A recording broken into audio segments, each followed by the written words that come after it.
The sun was sinking behind the trees when I reached Willow Creek. The water looked like glass, cold and still, holding the last light of the day. Harold loved this place. He said the lake remembered everything. I stopped where the reeds swayed and felt the chill run through the air. The world had turned silver, the sky a deep gray steel. I could hear my own breath mixing with the wind. Every ripple carried a piece of memory back to shore. I watched the surface and thought about how truth hides under calm reflections. Somewhere out there, in that vast mirror, the past was waiting to be disturbed. Then I heard it, a low hum, an engine breaking the quiet. It came from the far side of the lake, faint but clear. I wasn't alone. The lake mirrored everything, even the lies. A silver SUV rolled to a stop at the edge of the lake. Its headlights cut through the mist like sharp blades of light. I stood behind a cluster of trees, watching. The door opened, and a woman stepped out, her red coat bright against the gray water. She walked slowly, almost carefully, as if every step carried a secret. Then she lifted the trunk. From inside, she pulled a large black suitcase. It looked heavy, the kind of weight you don't measure in pounds. I leaned closer, squinting through the branches. The wind caught her hair, but the posture, the tilt of her shoulders, I knew it. Even from this distance, I knew that walk. My heart sank as recognition found me. It was Vanessa, my daughter-in-law. She stood at the shore for a moment, the suitcase at her feet. Then, without hesitation, she heaved it into the water. A dull splash echoed through the valley. The sound was deeper than it should have been. Ripples spread, breaking the reflection of the sky. I stepped forward, frozen, as white envelopes began to rise one by one like ghosts escaping. They drifted near the surface, and the faint wax seal caught the fading light. I saw the mark clearly, the Whitmore crest, Harold's old company seal. My breath caught in my throat. They weren't papers. They were promises. The wind shifted, carrying the scent of rain. She turned away from the lake, her coat flashing red, and walked back toward the car. My shoes slipped on the wet stones as I ran. The air felt sharp, cutting through my lungs. The suitcase was sinking fast, dragging the envelopes down with it. I threw off my coat, kicked away my shoes, and plunged into the water. The cold struck me like a wall. I went under, blind and gasping, my arms reaching through the dark. My fingers brushed against the handle. It was heavier than I expected, pulling me down before I could pull it up. I kicked hard, pushing against the weight until my chest burned. Finally, I broke the surface, coughing, clutching the soaked suitcase against me. The lake swallowed the last echo of the splash, leaving only silence. I dragged the suitcase onto the muddy bank and knelt beside it, shivering. The lock was half rusted, but I forced it open with a rock. Water spilled out, dark and heavy. Inside were thick white envelopes, swollen and soft, their ink bleeding across the paper. A folded document rested on top, sealed in a plastic sleeve. My hands shook as I slid it free. Harold's name appeared across the header in his neat handwriting. I pressed my thumb against the page, tracing the familiar curve of his signature. Beneath it lay a cashier's check for $1 million, still legible beneath the smudged ink. My heart slowed, then stopped for a breath. The ink bled like a wound, spreading the truth across the page. The water had tried to erase it, but his writing endured. I lifted my head, searching the road. The red coat was gone. Only tire marks curled away from the edge of the lake, already filling with rainwater. The taillights had vanished into the distance, leaving the world gray and still again. My breath came in uneven bursts. The sky had turned darker, heavy with thunder. I looked at the suitcase beside me, its edges torn, its contents half saved, half ruined. Somewhere out there, she was driving away with her secret. The only sound left was the slow drip of water from my sleeves. By the time I breathed again, she was gone. The lake was calm now, pretending nothing had happened. Blue lights flashed through the mist before I heard the siren. A patrol car stopped beside the path, spraying gravel over the wet ground. 2 officers stepped out, one young, one older, their boots sinking into the mud. I stood up, clutching the suitcase. "It was in the water," I said quietly. The younger one took it from me, inspecting the soaked papers inside. He frowned, lifting a tag from the zipper. "It says your name, ma'am." My throat tightened. I looked down and saw it clearly. Helen Whitmore, engraved on a small metal plate. I hadn't seen that suitcase in years. The older officer's eyes met mine, cautious but unsure. "It was my suitcase," I whispered. At the station, the fluorescent lights hummed above me, cold and steady. I sat across from two officers, my hands wrapped around a paper cup of coffee I didn't drink. They asked again what I had seen. I told them everything. The car, the suitcase, the red coat, the sound of the splash. One of them took notes without looking up. The other watched my face. I could feel their questions hanging between us, heavier than the water I had pulled through. A woman entered the room, her badge catching the light. She introduced herself as Detective Rachel Nguyen. Her voice was calm, almost kind.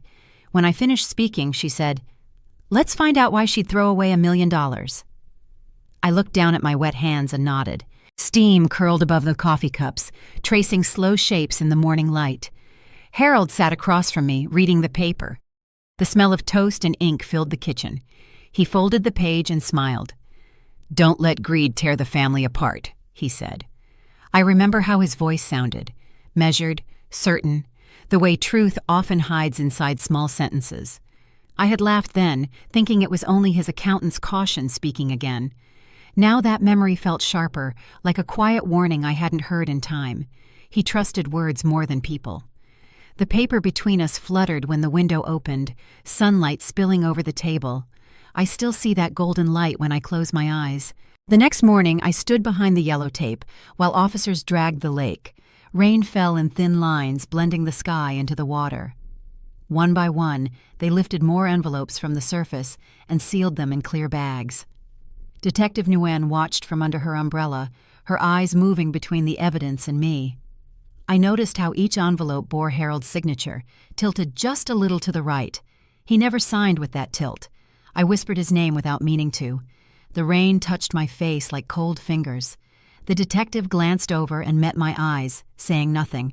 The truth was beginning to move beneath the surface again, slow but certain. The room was small, white, and windowless. A metal table separated me from the soft glare of a desk lamp. The walls carried the faint smell of rain and old paper. I could still hear the lake in my head, its slow rhythm against the shore. "It was my daughter-in-law," I repeated. My voice sounded steady, though my fingers trembled around the cup of water. One officer asked if there was any reason she'd destroy the will. I looked at the reflection in the table, the blur of my face surrounded by light. Detective Nguyen took a slow note, then said quietly, "Maybe she was hiding something, not stealing it." I met her eyes. For the first time that night, someone wasn't looking at me like I was guilty. By the time I reached home, the rain had stopped. The house smelled of paper and dust, the air still heavy with what had been left unsaid. I turned on a single lamp and stood in the hallway, listening to the tick of the old clock. Each sound echoed through the empty rooms. On the mantel sat a wedding photo of Michael and Vanessa, both smiling, both young. I touched the frame. The silence in the house pressed close, almost breathing. Somewhere behind it, Harold's voice returned, gentle and dry. "Never trust a pretty smile in court." I smiled without meaning to, then looked out the window. The world outside was black, but the reflection in the glass was clear. A month earlier, we had sat in Charles Denton's office, the air thick with polished wood and polite lies. Harold was pale but alert, signing the papers that would settle the company and estate. Denton explained the terms with his smooth lawyer's cadence. A trust fund, $1 million, to be held for our daughter-in-law and any future grandchildren. Vanessa smiled, faint and unreadable.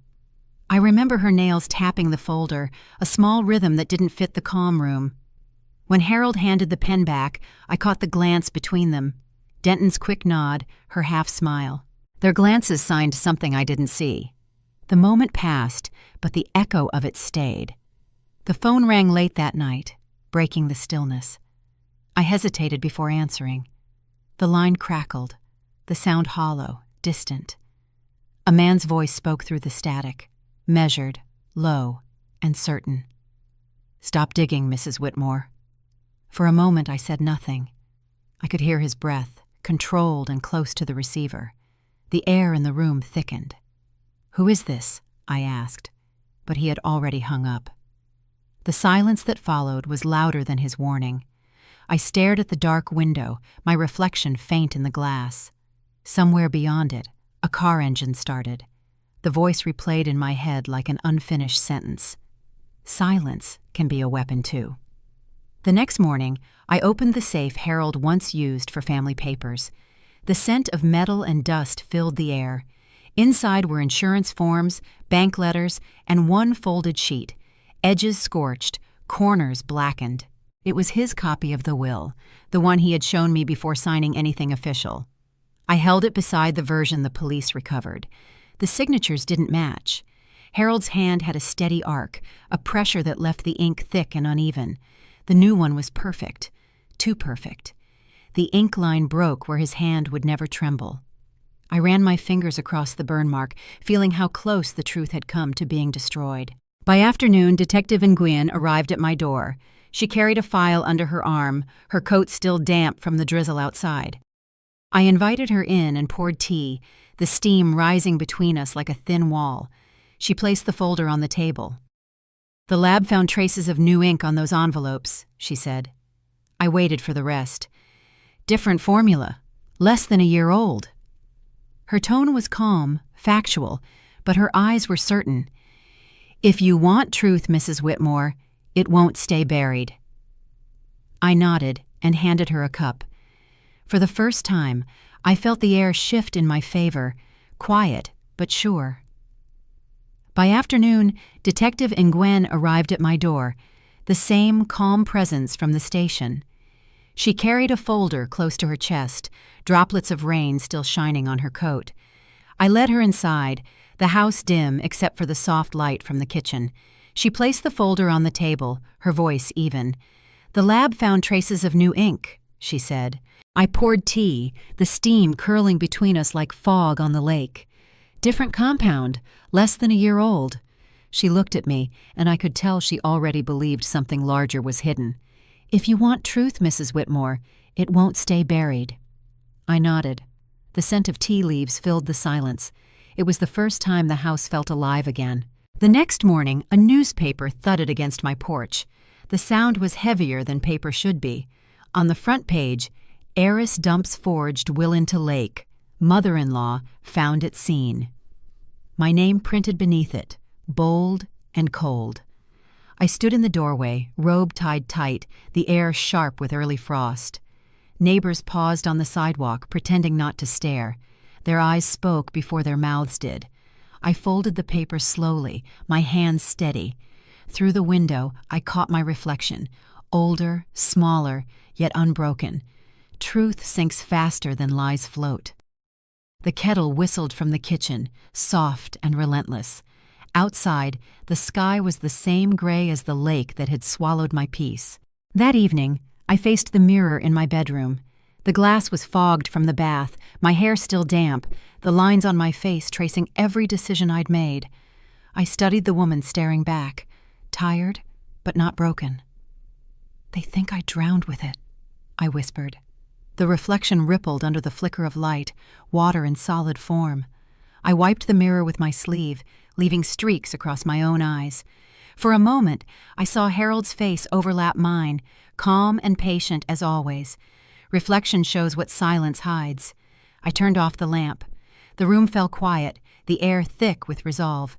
The next chapter of the truth had already begun. I found the small brass key inside Harold's old ledger, tucked between two blank pages. Its tag was faded, marked only with the number 32. The memory came back like a whisper, the day he'd handed it to me, saying, "If anything changes, trust the numbers." That morning, I drove to the Willow Creek bank. The clerk led me to the vault, the air cold and dry. When the door opened, a faint scent of paper and metal rose up. Inside the box lay an envelope and a handwritten note. "If anything changes, trust no one but the numbers." Beneath it, a copy of his original will, dated and signed in his steady hand. His words were numbers, theirs were lies. I held the paper close, the truth breathing through its creases. Back home, I spread both wills across the table. The old lamp flickered, washing everything in pale gold. The first was Harold's, each stroke alive with weight, ink pressed deep into the paper. The second, the one from the suitcase, was lifeless, too smooth, too perfect. I tilted it toward the light and saw no ridge, no indentation. The signature had been scanned, not signed. Real ink bleeds. Digital ones never breathe. I laid my hand over the page, feeling the difference in texture, the heartbeat of authenticity. The truth sat between the two documents, silent but undeniable. Outside, the wind brushed the windows, a soft reminder that even silence carries proof. Detective Nguyen returned that evening, her car lights cutting through the fog that hovered above the road. She stepped inside, removing her gloves, and handed me a file. "The lab confirmed what you suspected," she said. "That document wasn't printed on standard paper. It's from a custom batch used by Denton Law." The name hung in the air, heavy as the storm clouds outside. I looked at the file again, tracing the watermark with my thumb. Harold's lawyer was Charles Denton. Rachel nodded once, her face unreadable. The room felt smaller, the truth closing in from all sides. "Then it begins," I whispered.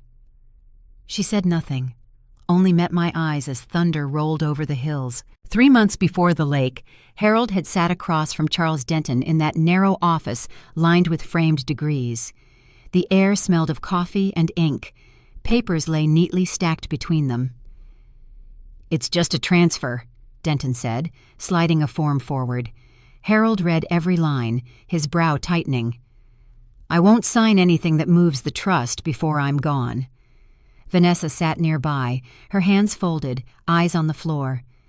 Denton leaned back, smiling like patience itself. The pen waited between them, untouched.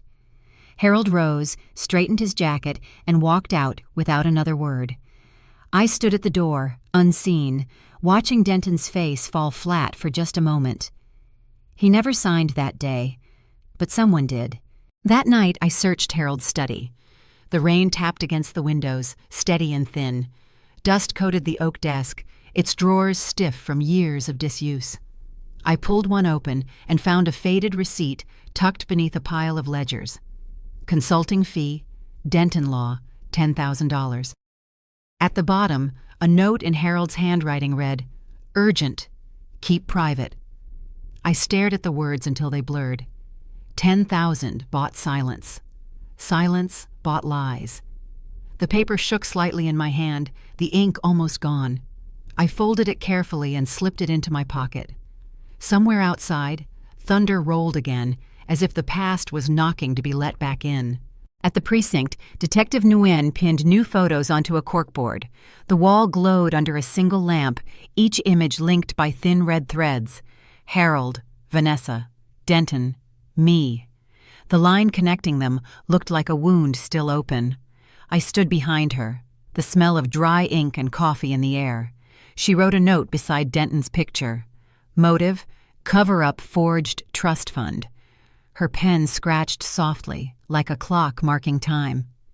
"It looks messy now," she said. "Truth always does before it's clean." I nodded, eyes fixed on the board. Every string pointed back to the same place, the law office where my husband's name was rewritten for profit. The phone rang as dusk fell, the light outside turning silver. I knew the voice the moment I heard it. "You don't understand what's at stake," Denton said, his tone calm, almost courteous. "I understand numbers," I answered. "They don't lie." The line went quiet. I could hear his breath, the faint sound of papers shifting. "Leave it alone, Mrs. Whitmore." My fingers tightened on the receiver. "I can't." A long pause followed, then a soft click. The dial tone hummed through the silence, steady as my heartbeat. Truth adds up, even when people don't. I placed the phone down gently and looked toward the dark window, the reflection watching back. Later that night, I opened Harold's old accounting ledger. The pages smelled of ink and cedar. Numbers filled each line, precise, careful, deliberate. Near the end, One note stood apart. Transfer rejected by bank. I traced the date. It matched the amount. $1 million. The ink had darkened over time, thick where the pen had paused. The last entry was denial. The rest was fraud. I leaned back, the lamplight trembling on the paper, and felt his presence in the order of every figure. Even in silence, Harold was still balancing the truth.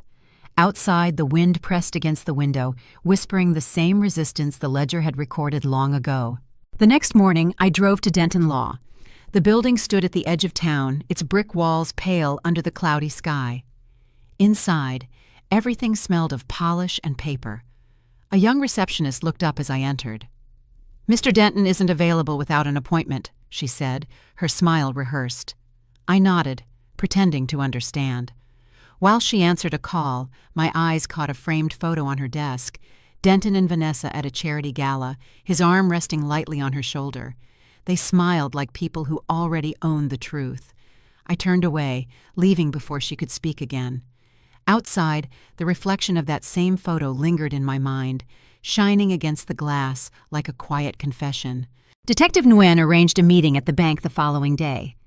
Mr. Grayson, the manager, greeted us with a firm handshake and led us to his office.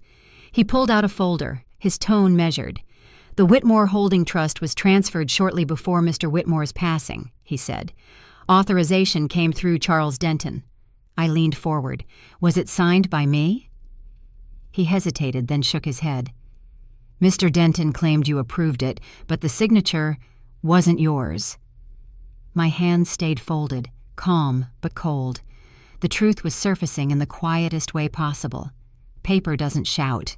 It simply reveals. Back at the precinct, Rachel laid the photocopy of the authorization on her desk. Under the lamp, the ink shimmered faintly. "Look," she said, passing me a magnifier. I examined the curve of each letter. The signature was flawless, too precise, every edge clean. Real ink bleeds. Forgery doesn't. "It's digital," I murmured. Rachel nodded. "Perfection is the proof of a lie." I set the glass down, watching the light catch on the paper fibers. The silence in the room was deep, almost reverent. The closer we came to truth, the quieter the world became. The night had turned cold when Rachel returned. She stood by the window, her face half in shadow. "I've seen a case like this before," she said softly. "A daughter-in-law accused of fraud she never committed. By the time the truth came out, the mother-in-law had already lost everything." She paused, eyes distant. "Truth isn't loud, Mrs. Whitmore. It whispers." I nodded, understanding more than I wished to. We both carried stories that had learned to survive in silence. She looked down at her notebook, closing it carefully, as if sealing away her own ghosts. The lamp flickered once, then steadied. I poured us tea. The warmth in the cups felt like the beginning of trust. At the bank the next morning, a clerk recognized Vanessa's name. "She withdrew everything," he said. "Said she needed to make things right." He hesitated, glancing around before lowering his voice. "She rented a small apartment just outside town." Rachel and I exchanged a look. The air between us carried both fear and hope. We drove through winding roads lined with pine trees, the fog closing behind us. Vanessa wasn't running away from guilt. She was running towards something that might still be forgiven. When we reached the address, Rachel turned off the engine. The building looked quiet, its windows dark. "Let's see what truth left behind," I said. The door wasn't locked. It opened with a soft creak that echoed through the empty space. The apartment smelled of dust and old wine. A single glass sat on the table beside a sealed envelope, its edges damp from humidity. Curtains fluttered in the open window, letting in the scent of rain. "She's gone," Rachel said, scanning the room. I stepped closer to the envelope. My name was written across it in careful script. The handwriting trembled, but it was hers. I touched the paper like it might disappear. Guilt leaves rooms half lived in. The silence inside was heavier than any proof we had found so far. I unfolded the letter with careful hands. The paper was thin, the ink smudged in places where tears had fallen. I found out Denton forged the will, Vanessa wrote. He said if I didn't help him, he'd ruin Michael too. I couldn't fight him. I tried to destroy what he made so he couldn't use it. I thought the lake could wash it clean. I read the words twice, each line heavier than the one before. I threw away the sin, not the money. The sentence bled through the page like confession itself. I pressed the letter to my chest, feeling the water and the truth mixing inside me. Morning light filtered through the curtains, pale and cold. Rachel stood beside me, the letter spread open on the table. She read in silence, her jaw tightening with every line. When she finished, she placed a hand on my shoulder. "We'll get him," she said. Her voice was calm, but her eyes burned with focus. Outside, the lake shimmered faintly, the same water that had tried to hide the truth. I nodded. "Justice doesn't shout," I said. "It writes." The words hung between us, soft but firm.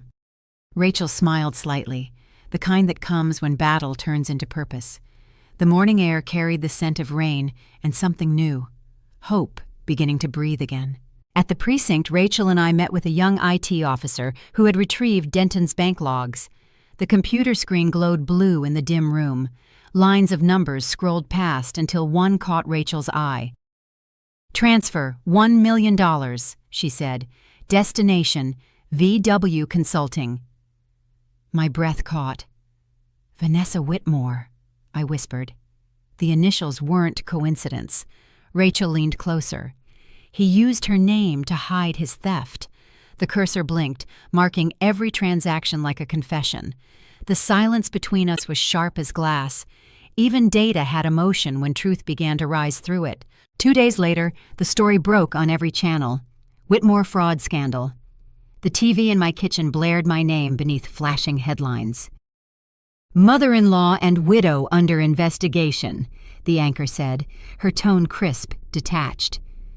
My picture appeared next to Vanessa's, 2 faces linked by public judgment.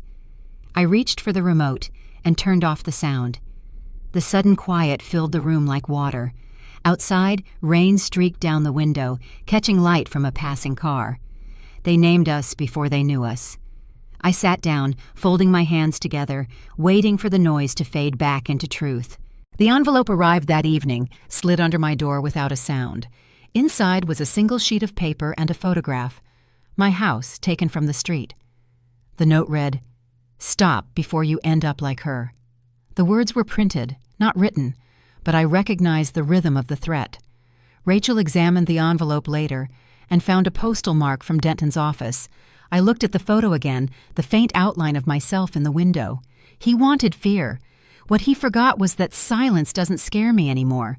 I folded the picture once, twice, and set it in the fire. The paper curled, and the house in the image burned quietly to ash. Rachel sat across from me at the kitchen table. Maps of connections and photocopies spread between us. The rain outside drew thin lines across the glass. "We can't prove he forged the trust unless he does it again," she said. I nodded slowly. "Then give him the chance." She looked up, understanding my tone. Together we drafted a decoy file, a false trust with a subtle flaw only Denton would try to correct.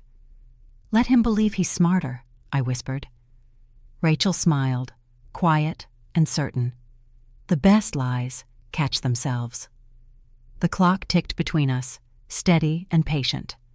For the first time since Harold died, I felt control return, not vengeance, but precision. That night, I reopened Harold's old laptop. The glow of the screen lit the room in pale blue. My fingers moved slowly, typing a will identical to the forged one, but marked with a hidden code in the file name. Every word balanced truth and bait. I saved the document, copied it onto a small silver USB drive, and sealed it inside an anonymous envelope. My hands didn't shake. I walked to the postbox at the corner of Willow Street and slid it in. "I learned to balance numbers," I murmured. "Now I balance justice." The wind carried the envelope away from sight. In the distance, thunder rolled softly, like approval from the past. In his office, Charles Denton leaned back in his leather chair, scanning the email that had arrived overnight. A smile crept across his face. "Amateurs," he said under his breath. He downloaded the attached file, opened it, and began editing. His fingers moved fast, confident. On a hidden camera feed across town, Rachel watched the entire act unfold, the cursor tracing his fraud in real time. He adjusted the signature, stamped the fake approval, and pressed send. The screen froze for a second before logging his ID automatically. He forged his own confession. Denton leaned back, unaware the trap had already closed. Somewhere else, I exhaled, knowing the numbers had finally spoken. The following morning, Rachel arrived with her laptop in hand. We sat by the window, the light faint and gray, the lake barely visible through the mist. She pressed play. On the screen, Denton's office appeared, his face clear, his movements calm. We watched as he opened the file, changed the text, and signed it with his electronic seal. His voice was audible, muttering, "No one will ever notice." Then came the final click, the sound of guilt locking itself in. I said nothing. Rachel turned the screen toward me. "This is enough," she whispered. I nodded slowly. He did it in daylight, thinking it was night. The truth didn't shout. It showed itself quietly, frame by frame. By evening, every news outlet was calling. Denton had filed a lawsuit against me, claiming defamation and theft of private documents. His statement played on television, his voice polished and righteous. "My reputation has been slandered by a grieving widow," he declared. Reporters crowded the gate outside my house. I drew the curtains and sat in silence, the TV glow flickering across the walls. Lies panic louder when truth gets close. Rachel texted, "Don't answer. Let him talk." I turned off the sound and listened instead to the rain against the window. The world was loud, but my calm was louder still. A week later, the doorbell rang. A man in a gray suit handed me an envelope stamped with the county seal. Inside was the court summons, Denton v. Whitmore. Rachel read it beside me, her voice steady. "Let him drag us in," she said. "We'll bring the sunlight." I folded the letter neatly and placed it on the table. "Harold would have liked that," I said. She smiled faintly. Outside, dawn broke through the clouds, pale gold on the porch rail. The light felt honest again, cutting through every shadow left behind. We wouldn't fight in the dark anymore. That night, I couldn't sleep. Papers covered the dining table, copies of the wills, receipts, the burned note, the ledger entries. I arranged them by ink color, by date, by weight. Order always gave me peace. Harold's photograph sat nearby, his eyes steady as if still guiding me. "You built a company," I whispered. "I'll rebuild your name." The lamp cast a circle of light around me, everything else fading into shadow. I heard rain start again, gentle and rhythmic. Outside, thunder rolled low, far away but coming closer. I gathered the documents into one folder and exhaled. Tomorrow the truth would stand on its own. Dawn came pale and cold. I dressed carefully, choosing the ivory coat Harold had always admired. Outside, mist clung to the grass, the kind that makes the world quiet before a storm. Rachel waited by the car, a folder in her hand. "They'll remember who speaks truth," she said. We drove through the narrow streets toward the courthouse. People gathered at the steps, their eyes following as we passed. I felt the weight of their judgment but carried it like something already spent. "I'm not walking into a trial," I whispered. "I'm walking into light." The sun broke through the clouds then, sharp and clear, as if the day itself had chosen sides. The courtroom smelled of wood polish and tension. Denton entered first, his suit immaculate, his smile practiced. Reporters shifted in their seats, pens ready to turn truth into spectacle. I sat in the front row beside Rachel, her notepad balanced on her knee. Judge Marlowe called the room to order. The sound of the gavel cracked like thunder. Light streamed through the high windows, cutting across the benches in bright stripes. Denton turned once, meeting my gaze with a look of quiet arrogance. He smiled like guilt had never been invented. I breathed deeply, steady, knowing silence would speak louder than any defense. He began with confidence, his voice smooth and rehearsed. "This woman has spread lies to destroy my reputation," he told the court. "She tampered with private records and misled investigators." His lawyer nodded in rhythm, punctuating every word. Around us, cameras clicked, each flash marking another distortion of the truth. I sat still, hands folded over my lap. He turned toward the judge, tone softening. I have always served the Whitmore family with honesty. The audience seemed persuaded for a moment, lulled by the practiced calm. He turned back toward me, a faint smirk beneath his composure. He turned deceit into diction, and still I said nothing. Rachel walked to the witness stand with quiet steps. She placed the evidence folder before her, opened the laptop, and began. The video filled the screen. Denton's office, his hand moving, his voice muttering, his signature forming across the false will. The courtroom went still. The only sound was the soft hum of the speakers. The judge leaned forward, eyes narrowing. When the video ended, Rachel said, "Forgery captured, time-stamped, undeniable." The prosecutor nodded, his voice low. "No further questions." For a long moment, no one moved. The sound of a pen dropping echoed across the room. Denton's face had lost its color. Denton rose, his hands shaking as he tried to speak. "That recording is fabricated," he insisted. The prosecutor stood, holding another file. "Then explain these transfers." He laid out the bank statements showing the movement of $1 million to VW Consulting. The letters glared from the paper like fresh wounds. Denton's mouth opened, then closed again. A drop of sweat rolled down his temple. Even numbers turned their backs on him. The judge said nothing, only nodded toward the officers waiting by the door. The sound of the gallery shifted. A murmur, a sigh, the collective exhale of truth finding its voice. The courtroom doors opened suddenly, the hinges groaning. Every head turned. Vanessa stood there, pale and thin beneath a gray coat. She clutched a folder to her chest, her voice trembling but clear. "I can prove what he made me do." The judge motioned her forward. Denton froze, color draining from his face. She moved slowly toward the stand, eyes down but determined.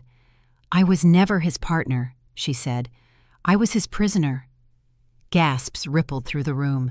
Rachel's gaze met mine across the aisle, calm and certain. The truth had found its final witness.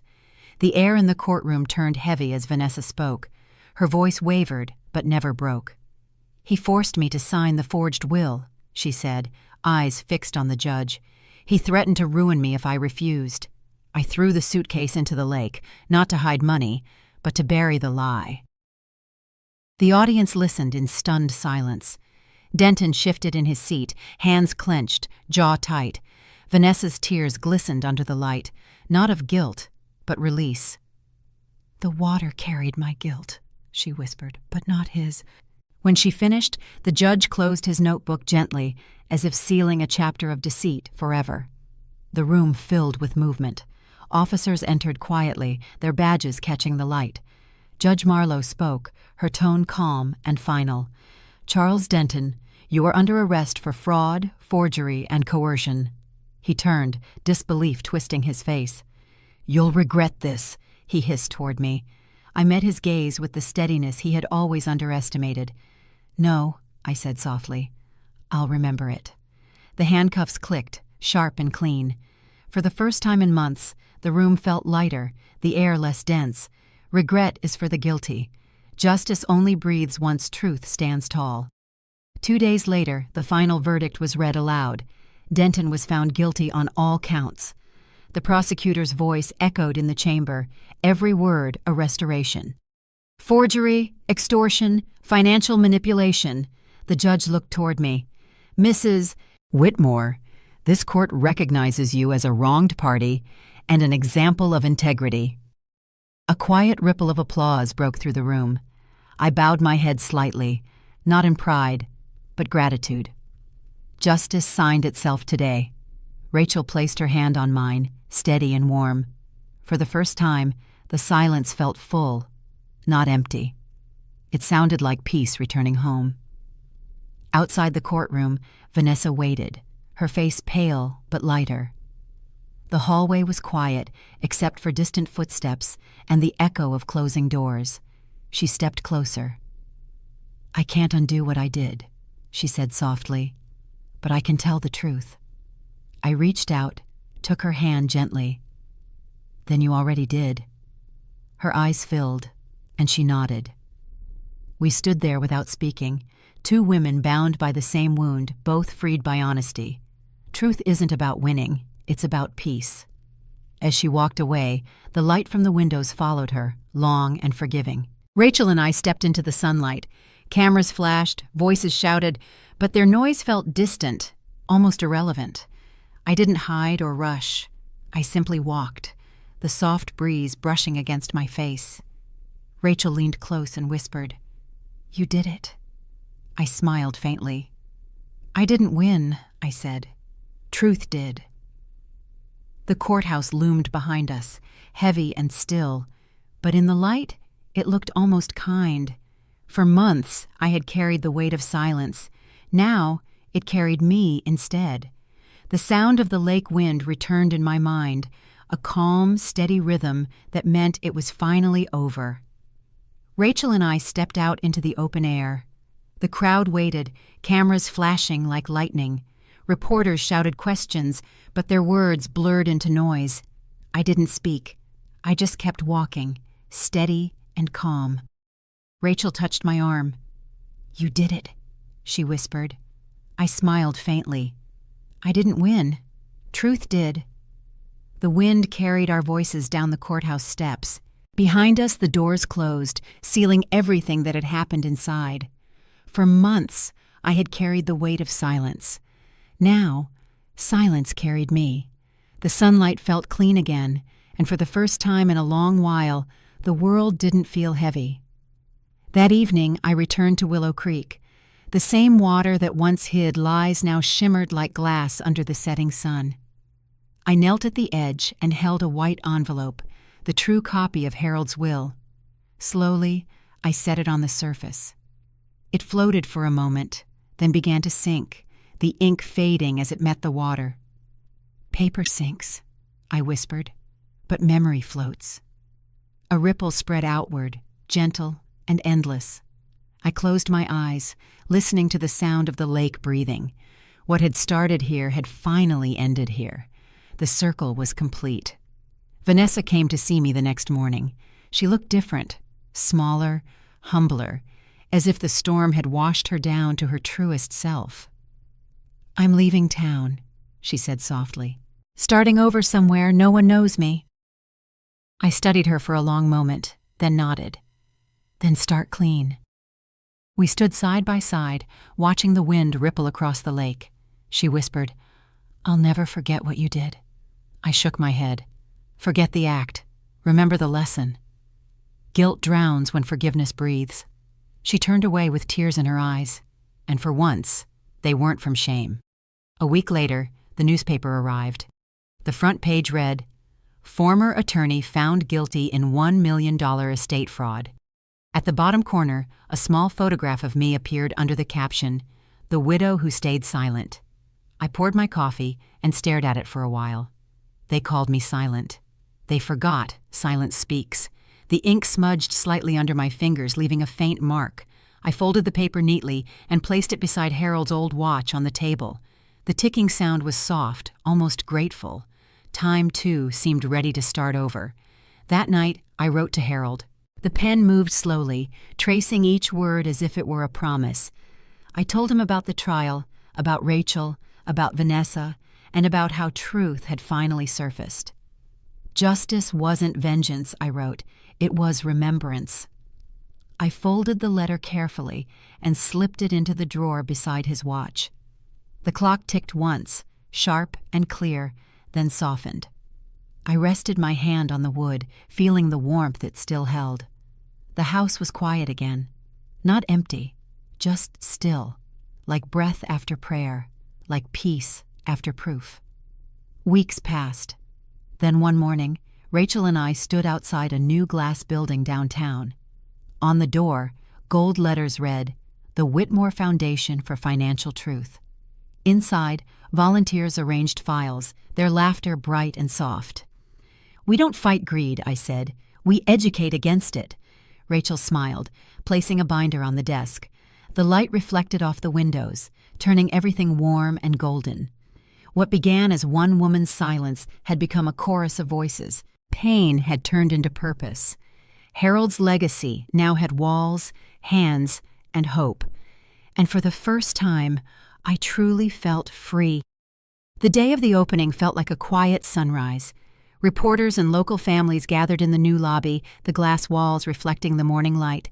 I stood by the podium, my speech trembling in my hands, not from fear, but from the weight of meaning. When it was time, I looked at them all and said, "Every signature tells a story. Ours just refused to fade." The crowd grew silent, listening as the words settled. Rachel smiled from the front row, proud and still. Applause rose like a wave, not loud, but steady. The camera lights glowed softly as if blessing the moment. Justice had found its new name. That evening, I sat on the porch overlooking the lake. The sky had turned the color of silver tea, the air filled with the faint hum of crickets. My teacup steamed beside me, steady and fragrant. The phone rang. Rachel's voice came through, calm and light. "You're not alone in this story anymore," she said. I smiled. "I know," I replied, "but I had to start it alone, so others wouldn't have to." The wind moved softly through the porch curtains. Silence isn't loneliness, it's peace earned. I watched the horizon fade into calm gray and let my breath slow to match the rhythm of the lake. Maybe justice was never about punishment. Maybe it was about memory, kept safe, like paper that never burns. I thought of Harold, of Rachel, of Vanessa, of the faces that passed through my story. Their voices blended into one truth. Silence was never weakness. It was the sound before revelation. The lake shimmered under the fading sun, gold melting into blue. I stood at the edge, breathing in the scent of wet earth and old paper. Justice isn't revenge. It's memory written properly. The water mirrored the sky until both became the same shade of peace. Then the frame faded to stillness. A year passed quietly. The seasons turned soft and kind. I spent mornings tending the roses outside my porch, the petals heavy with dew. Rachel visited often, bringing updates. "The foundation helped 200 people reclaim their savings," she said proudly. I smiled and pressed my hands into the soil. Maybe justice grows like these roses, quietly, season by season. The sunlight flickered on her badge, on the petals, on the water beyond. We stood there, listening to the hum of summer. The world had healed a little, not with noise, but with care. That was enough. One afternoon, a letter arrived from Seattle. The handwriting was delicate, careful. It was from Vanessa. She wrote about her new life, about the small apartment she rented, and the women she helped at a shelter. "I still think of the lake," she said, "but this time the water feels clean." I folded the letter and held it for a moment. Forgiveness doesn't erase what happened. It changes the way it lives in you. I placed it beside Harold's watch and smiled. The ink caught the sunlight, warm and alive. The water feels clean now. The morning was still when I drove to the cemetery. The trees swayed gently, their branches whispering like they remembered every word we ever said. I walked between rows of polished stones until I found his. Harold Whitmore, husband, builder, believer. I laid fresh lilies on the marble and brushed the dust from his name. "It's done," I said softly. The wind answered, lifting my scarf and carrying the scent of flowers across the hill. For a long time, I stood there without moving. Peace isn't silence, it's understanding. I closed my eyes and let the breeze pass through me. Somewhere, I hoped he could feel it too. 1 year later, the Whitmore Foundation held its first anniversary gala. The ballroom glowed with warm light, glass chandeliers reflecting like fragments of water. Rachel stood at the podium, her voice calm and proud. "This began with one woman's silence," she said, "and that silence changed lives." People applauded gently. Cameras panned across the crowd until they found me, standing at the back, hands folded, smiling quietly. I didn't step forward. I didn't need to. Her silence saved lives. The room shimmered with golden light as the music rose, soft and full, like a tide of gratitude moving through every heart. After the gala, a young woman approached me near the exit. She couldn't have been older than 24. Her badge read, "Emily, volunteer." She said, "My grandmother was scammed once. That's why I joined." I looked into her earnest eyes and felt something shift, like the story was passing to its next keeper. "Then you already understand," I said. She smiled, holding the stack of donation envelopes tightly. "Understanding is the first justice." We shook hands, and the lights around us dimmed into the soft gold of evening. Every beginning needs a quiet witness. She was mine. Later that night, I returned to the lake. The sky had turned violet, streaked with the same silver I'd seen that first evening. The water was calm again, smooth as glass. I knelt and touched its surface. "Forgiven, forgotten, remembered," I whispered. The ripples spread slowly, fading into the twilight. Fireflies hovered above the reeds like scattered stars. This was where everything had begun, and where it always returned, to silence, to reflection, to truth. I stayed until the wind rose, soft and familiar, and the world folded into peace once more. At home, I hung a new frame on the living room wall. On one side was Harold's photograph, on the other, the image of our foundation's first team. When the sunlight hit the glass, the two reflections overlapped, his face beside theirs, legacy meeting continuation. I stepped back and smiled. Some loves outlive their owners. I turned off the lamp, leaving the glow of evening to fill the room. The house felt full again, not of people, but of purpose. Outside, the faint hum of crickets blended with the steady tick of Harold's old clock. Time sounded gentle now. They said I was quiet. They said I didn't fight. But silence has its own justice. Slow, patient, merciful. It waits until truth grows strong enough to stand alone. I looked toward the lake through the open window. The moonlight stretched across the surface, turning everything silver. "Harold," I whispered, "we're finally even with time." The camera would have pulled back then, showing only light and water, indistinguishable. The night breathed softly. Silence wasn't absence, it was completion. Justice doesn't need applause, it just needs witnesses. The screen faded to black. The sound of wind drifted softly, carrying the faint echo of rippling water. Then the words appeared in white letters, dedicated to those who fought quietly and were never heard. Below it, the logo formed, Elderly Stories. The breeze grew louder for a moment, then settled again. Just before the last frame disappeared, the reflection of the lake shimmered one final time, as if bowing to memory. Then silence returned, pure, endless, and whole.